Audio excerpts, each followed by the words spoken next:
ಅವರು ಇವತ್ತು ಮುಸ್ಲಿಂ ಮುಖಂಡರ ಆ ಸಭೆಯಲ್ಲಿ ಏನು ಗದ್ದಲ ನಡೆದಿದೆ ಅಂತ ಕೂಡ ಮಾಧ್ಯಮದಲ್ಲಿ ಇವಾಗ ಬರ್ತಾ ಉಂಟು. ಯಾವ ರೀತಿಯ ಬೊಬ್ಬೆ ಹಾಕಿದ್ದಾರೆ, ಯಾವ ರೀತಿ ಈ ಜಿಲ್ಲೆಯಲ್ಲಿರುವ ಜನಪ್ರತಿನಿಧಿಯಾಗಿ ಕೆಲಸ ಮಾಡಿರುವಂತ ಕಾಂಗ್ರೆಸ್ಸಿನವರದ ಪರಿಸ್ಥಿತಿ ನಾವು ವಿಡಿಯೋದಲ್ಲಿ ನೋಡುವಾಗ ನೋಡಿದ್ದೇವೆ. ಅವರ ಪರಿಸ್ಥಿತಿ ಏನಾಗಿದೆ ಅಂತ ನೋಡಿದ್ದೇವೆ.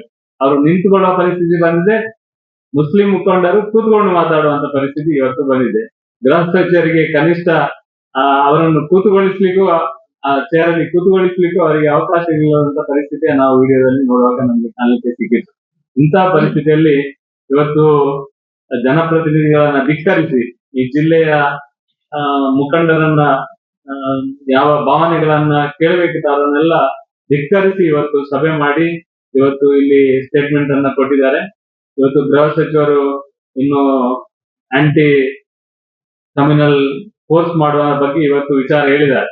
ನಮ್ಗೆ ಅನಿಸುವುದು ಇವತ್ತು ಅವರು ಘೋಷಣೆ ಮಾಡಿರುವಂತದ್ದು ಹಿಂದೂ ಆಂಟಿ ಫೋರ್ಸ್ ಮಾಡ್ಲಿಕ್ಕೆ ಹೊರಟಿದ್ದಾರೆ ಅಂತ ನಾವು ತಿಳ್ಕೊಂಡಿದ್ದೇವೆ. ಇವತ್ತಿನಿಂದ ಹಿಂದೂ ಯುವಕರನ್ನ ಈಗಾಗಲೇ ಸರ್ಕಾರ ಬಂದ ನಂತರ ನಿರಂತರವಾಗಿ ಹಿಂದೂ ಯುವಕರ ಮೇಲೆ ದಬ್ಬಾಳಿಕೆ ಮಾಡುವಂತದ್ದು, ಬೇರೆ ಬೇರೆ ರೀತಿಯ ಚಟುವಟಿಕೆ ಮಾಡುವಂತದನ್ನ ಈಗಾಗಲೇ ನಾವು ನೋಡಿದ್ದೇವೆ. ಇವತ್ತಿನಿಂದ ಅದಕ್ಕೆ ಹೆಚ್ಚು ಶಕ್ತಿ ಕೊಡುವಂತ ಕೆಲಸವನ್ನ ಇವತ್ತು ಮುಸ್ಲಿಂ ಮುಖಂಡರ ಒಂದು ಮಾರ್ಗದರ್ಶನದ ಮುಖಾಂತರ ಇವತ್ತು ಮಾಡ್ಲಿಕ್ಕೆ ಹೊರಟಿದ್ದಾರೆ ಅಂತ ನಾವು ತಿಳ್ಕೊಂಡಿದ್ದೇವೆ.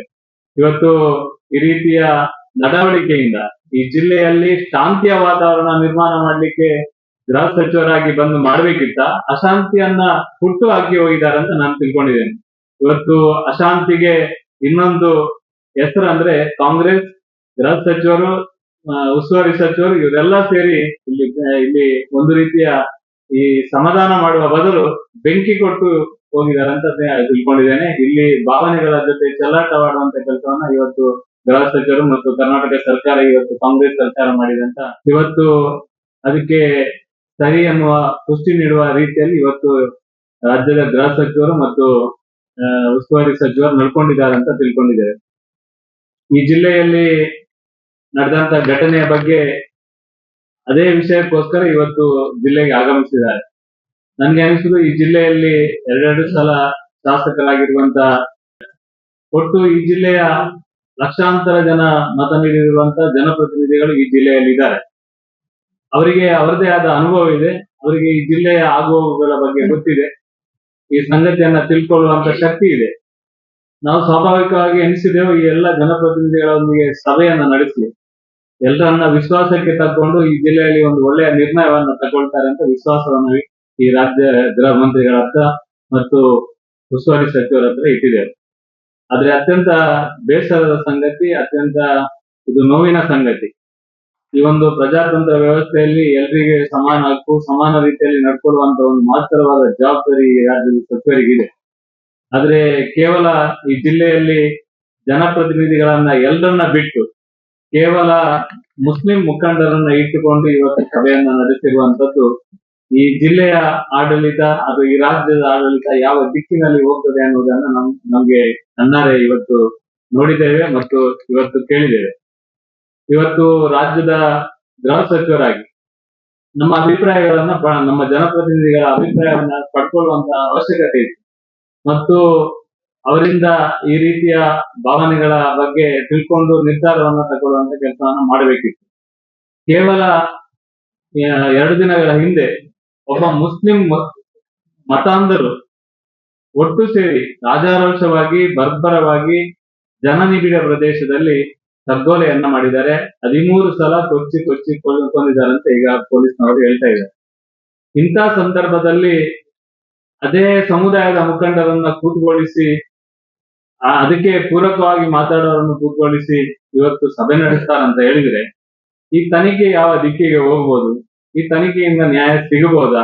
ಈ ಜಿಲ್ಲೆಯಲ್ಲಿ ಮುಂದಿನ ದಿನಗಳಲ್ಲಿ ಹಿಂದೂ ಯುವಕರ ಭಾವನೆಗಳನ್ನ ಯಾರು ಕೇಳುದು? ಈ ಸರ್ಕಾರ ಯಾವ ಮಟ್ಟದಲ್ಲಿ ಮಟ್ಟ ಹಾಕುವಂತ ಕೆಲಸವನ್ನು ಮಾಡ್ತದೆ ಅಂತ ನಾವು ಈ ಸಲ ಅರ್ಥೈಸಬಹುದು. ಯುಟಿ ಖಾದರ್ ಅವರು ಅವರ ಬಗ್ಗೆ ನಾವು ಪ್ರಸ್ತಾಪ ಮಾಡ್ಲೇಬೇಕು. ಯಾಕಂದ್ರೆ ನಮ್ಗೆ ಯುಟಿ ಖಾದರ್ ಅವರು ಒಂದು ರಾಜ್ಯದ ವಿಧಾನಸಭೆ ಅಧ್ಯಕ್ಷರ ಆಗುವಂತದ್ದು ಇಡೀ ಎಲ್ಲ ನಮ್ಮ ಶಾಸಕರು ಕೂತಿದ್ದಾರೆ. ಅವರ ಸ್ಪೀಕರ್ ಆಗುವಾಗ ಅವರಿಗೆ ವಿರೋಧ ಮಾಡಿಲ್ಲ. ಸರ್ವಸಮ್ಮತವಾಗಿ ಅವರು ಸ್ಪೀಕರ್ ಹೇಳುವಾಗ ಈ ಜಿಲ್ಲೆಯಿಂದ ಅತ್ಯಂತ ಒಳ್ಳೆ ರೀತಿಯಲ್ಲಿ ಕೆಲಸ ನಿರ್ವಹಿಸಬಹುದು. ಅವರು ಎಲ್ಲಾ ಸಮುದಾಯಕ್ಕೆ ಸಮಾನವಾದ ನ್ಯಾಯ ಕೊಡಬಹುದು, ಎಲ್ಲರಿಗೂ ನ್ಯಾಯ ಒಂದೇ ರೀತಿಯಲ್ಲಿ ಕೊಡಬಹುದು ಎನ್ನುವ ಹಿನ್ನೆಲೆಯಲ್ಲಿ ಅವರಿಗೆ ಅವಕಾಶ ಸಿಕ್ಕಿದಾಗ ಎಲ್ಲ ಸಂತೋಷ ಪಟ್ಟವರೇ ಈ ಜಿಲ್ಲೆಯವರು. ಎಲ್ಲರೂ ಕೂಡ ಸಂತೋಷದಿಂದ ಅವರಿಗೆ ಸಹಕಾರವನ್ನು ಮಾಡಿದ್ದಾರೆ. ಆದ್ರೆ ಅವರ ಈ ನಡವಳಿಕೆಯ ಬಗ್ಗೆ ನಾವು ಸಾಕಷ್ಟು ಬಾರಿ ಸಂಶಯ ವ್ಯಕ್ತಪಡಿಸಿದ್ದುಂಟು. ಆದ್ರೆ ಇವತ್ತು ಸಂಪೂರ್ಣವಾಗಿ ಕ್ಲಿಯರ್ ಆಗಿದೆ ಯುಟಿ ಖಾದರ್ ಮನಸ್ಸು ಎಂತದ್ದು ಅವರ ಮಾತಿನಲ್ಲಿ ಮತ್ತು ಅವರ ಹೃದಯದಲ್ಲಿ ಬೇರೆನೇ ಇದೆ. ಅವರು ಮಾನಸಿಕವಾಗಿ ಅವರ ಮಾನಸಿಕತೆ ಯಾವ ರೀತಿ ಇದೆ ಎಂಬುದನ್ನು ಈ ಒಂದು ಪ್ರಕರಣದಲ್ಲಿ, ಈ ಒಂದು ಹಿಂದೂ ಯುವಕನ ಕೊಲೆ ಆದಂತ ಸಂದರ್ಭದಲ್ಲಿ ಕ್ಲಿಯರ್ ಆಗಿದೆ. ಯಾಕಂದ್ರೆ ಅವರು ಸ್ಟೇಟ್ಮೆಂಟ್ ಕೊಟ್ಟಿದ್ರು. ನಮ್ಗೆ ಗೊತ್ತಿಲ್ಲ, ಈ ರಾಜ್ಯದಲ್ಲಿ ನಾವು ಸಾಕಷ್ಟು, ನಾನು ಕೂಡ ನನ್ನ ಪ್ರಾಯದಲ್ಲಿ ಸಾಕಷ್ಟು ಸರ್ಕಾರವನ್ನ ನೋಡಿದ್ದೇವೆ. ಆ ಸರ್ಕಾರದಲ್ಲಿ ವಿಧಾನಸಭೆಯ ಅಧ್ಯಕ್ಷರಾಗಿದ್ದವರು ಕೂಡ ತುಂಬಾ ಜನ ಇದ್ದಾರೆ. ನಾನು ನಮ್ಮದು ಬೇಡ, ಬಿಜೆಪಿ ಅವರು ಬೇಡ, ಕಾಂಗ್ರೆಸ್ ಇದ್ದು ರಮೇಶ್ ಕುಮಾರ್ ಇದ್ರು, ಕಾಂಗ್ರೆಸ್ನಲ್ಲೇ ಕಾಂಗ್ರೆಸ್ನಲ್ಲೇ ಇದ್ರು. ಕಾಂಗ್ರೆಸ್ನ ಕೌಜಲಗಿ ಏನ್ ಹೇಳಿದ್ರು ಅಂತ ನಾನು ಹೇಳ್ಬೇಕಂತಿಲ್ಲ, ನನಗೆ ಗೊತ್ತಿದೆ ಇವರು ಯಾವ ರೀತಿ ಸ್ಟೇಟ್ಮೆಂಟ್ ಹಿಂದೆ ಸ್ಪೀಕರ್ ಬಗ್ಗೆ ಕೊಟ್ಟಿದ್ದಾರೆ ಅಂತ. ಕೋಳಿವಾಡ ಅವರು ಏನು ಸ್ಟೇಟ್ಮೆಂಟ್ ಕೊಟ್ಟಿದ್ದಾರೆ ಅಂತ ನಿಮ್ಗೆ ಗೊತ್ತಿದೆ. ಆದ್ರೆ ಇವತ್ತು ಪ್ರೆಸ್ ಮಾಡುವ ಅವಶ್ಯಕತೆ ಉಂಟ ಒಬ್ರು ಸ್ಪೀಕರ್ ಆಗಿ ಆಡಳಿತ ಮಾಡುವಂತಹ ಸಂದರ್ಭದಲ್ಲಿ ಅದಕ್ಕೆ ಅದರದೇ ಆದ ಮಂತ್ರಿ ಇರ್ತಾರೆ, MLA ಇರ್ತಾರೆ, ವ್ಯವಸ್ಥೆ ಇರ್ತದೆ. ಈ ಜಿಲ್ಲೆಯಲ್ಲಿ ಬಂದು ಅದರ ಬಗ್ಗೆ ಪ್ರೆಸ್ ಮಾಡುವ ಅವಶ್ಯಕತೆ ಇಲ್ಲ. ಪ್ರೆಸ್ ಮಾಡುವುದೇ ಅವಶ್ಯಕತೆ ಇಲ್ಲ. ಈ ರೀತಿ ಪ್ರೆಸ್ ಮಾಡುವ ಒಂದು ಪದ್ಧತಿ ಇಲ್ಲ. ಆದ್ರೂ ಕೂಡ ಪ್ರೆಸ್ ಮಾಡಿದ್ರು. ಪ್ರೆಸ್ ಮಾಡಿದ ನಂತರ ಆ ಪ್ರೆಸ್ ಅಲ್ಲಿ ಕ್ಲಿಯರ್ ಆಗಿ ಹೇಳಿದ್ರು, ಈ ಫಾಜಿಲ್ ಕುಟುಂಬ ಯಾವುದೇ ಕಾರಣಕ್ಕೆ ಇದರಲ್ಲಿ ಇನ್ವಾಲ್ವ್ ಇಲ್ಲ, ಅವರು ಕ್ಲಿಯರ್ ಇದ್ದಾರೆ, ಅವರಿಂದ ಏನೂ ತೊಂದರೆ ಇಲ್ಲ ಅಂತ ಕ್ಲಿಯರ್ ಆಗಿ ಪ್ರೆಸ್ ಅಲ್ಲಿ ಮಾಧ್ಯಮದ ಮುಖಾಂತರ ಇವರು ಯುಟಿ ಖಾದರ್ ಅವರು ಸ್ಟೇಟ್ಮೆಂಟ್ ಕೊಟ್ಟಿದ್ರು. ನನ್ಗೆ ಅನಿಸುವುದು ಪೊಲೀಸ್ ಕಮಿಷನರ್ ಹಿಡಿದು ಈ ಜಿಲ್ಲೆಯಲ್ಲಿ ಇರುವಂತಹ ಎಲ್ಲ ಅಧಿಕಾರಿಗಳು ಹೆಚ್ಚು ಕಡಿಮೆ ಖಾದರ್ ಅನತ್ಯಂತೆ ನಡ್ಕೊಳ್ಳುವವರೇ ತುಂಬಾ ಜನ ಇರುವಂತದ್ದು. ಆಗಿರುವಾಗ ಕಮಿಷನರಿಗೆ ಅವ್ರು ಯಾರೂ ಇಲ್ಲ ಅಂತ ಕ್ಲೀನ್ ಚೀಟ್ ಕೊಟ್ಟ ನಂತರ ಪೊಲೀಸ್ ಇಲಾಖೆ ಆದ್ರೂ ಯಾವ ರೀತಿಯ ತನಿಖೆ ಮಾಡಬೇಕು,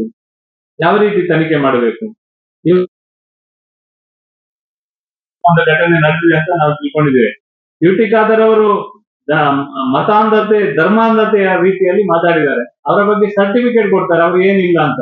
ಈಗ ಪೊಲೀಸ್ ಕಮಿಷನರ್ ಅವರೇ ಇವತ್ತು ಹೇಳಿದ್ದಾರೆ,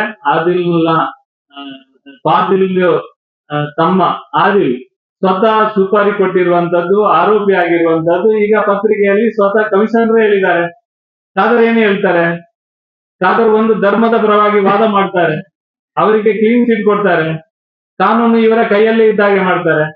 ಕಾನೂನು ಅಂದ್ರೆ ಇವರು ಸ್ಪೀಕರ್ ಆದ ತಕ್ಷಣ ಕಾನೂನು ಇವರ ಕೈಯಲ್ಲೇ ಇರುವುದಾ? ಇವರು ಸ್ಪೀಕರ್ ವಿಧಾನಸಭೆಯಲ್ಲಿ ಮಾಡಿದ ಹಾಗೆ ಹೊರಗೆ ಕೂಡ ಮಾಡುವಂತ ಪ್ರಯತ್ನವನ್ನ ಇವತ್ತು ಮಾಡ್ತಾ ಇದ್ದಾರೆ. ವಿಧಾನಸಭೆಯಲ್ಲಿ ಯಾವ ರೀತಿಯ ವರ್ತನೆಯನ್ನು ಮಾಡಿದ್ದಾರೆ, ಇವತ್ತು ಈ ಜಿಲ್ಲೆಯಲ್ಲಿ ಕಾನೂನು ತನ್ನದೇ ಎನ್ನುವ ರೀತಿಯಲ್ಲಿ ವರ್ತನೆ ಮಾಡುವ ರೀತಿಯಲ್ಲಿ ಇವತ್ತು ನಡವಳಿಕೆಯನ್ನು ಕೂಡ ತೋರಿಸ್ತಾ ಇದ್ದಾರೆ. ಇವತ್ತು ನಮ್ಮ ಹರೀಶ್ ಪೂಂಜಾರ ಬಗ್ಗೆ ಅವರು ಧರ್ಮದ ಬಗ್ಗೆ ಸಮಾನವಾಗಿ ಏನು ಸತ್ಯ ಸಂಗತಿಗಳನ್ನು ಹೇಳಿದ್ದಾರೆ, ಅವರು ಧರ್ಮಾಂಧತೆಯ ಬಗ್ಗೆ ಮಾತಾಡಿದ್ದಾರೆ, ಅವರ ಮೇಲೆ ಅಕ್ಯೂಜ್ ಬಗ್ಗೆ ಮಾತಾಡ್ತಾರೆ. ಈಗ ಯುಟಿ ಖಾದರ್ ಮೇಲೆ ಏನು ಹೇಳಬೇಕು ನಾವು? ಯುಟಿ ಖಾದರ್ ಮೇಲೆ ನಮ್ಮ ಶಾಸಕರು ಅಥವಾ ನಮ್ಮ ಈ ಕಾನೂನಿನ ವ್ಯವಸ್ಥೆಯಲ್ಲಿ ಯಾವ ರೀತಿಯ ಅಕ್ಯೂಜ್ ಮಂಡನೆ ಮಾಡಬೇಕು? ಯುಟಿ ಖಾದರ್ ಎಲ್ಲರಿಗಿಂತ ಮೇರು ವ್ಯಕ್ತಿತ್ವದ ರೀತಿಯಲ್ಲಿ ಇವತ್ತು ವರ್ತಿಸಿದ್ದಾರೆ. ಮತಾಂಧತೆಯಲ್ಲಿ ತಾನೇ ಮೇಲು, ಜಿಹಾದಿ ಮನಸ್ಸು ನಿಜವಾಗಿ ಇವತ್ತು ಬಂದಿದೆ.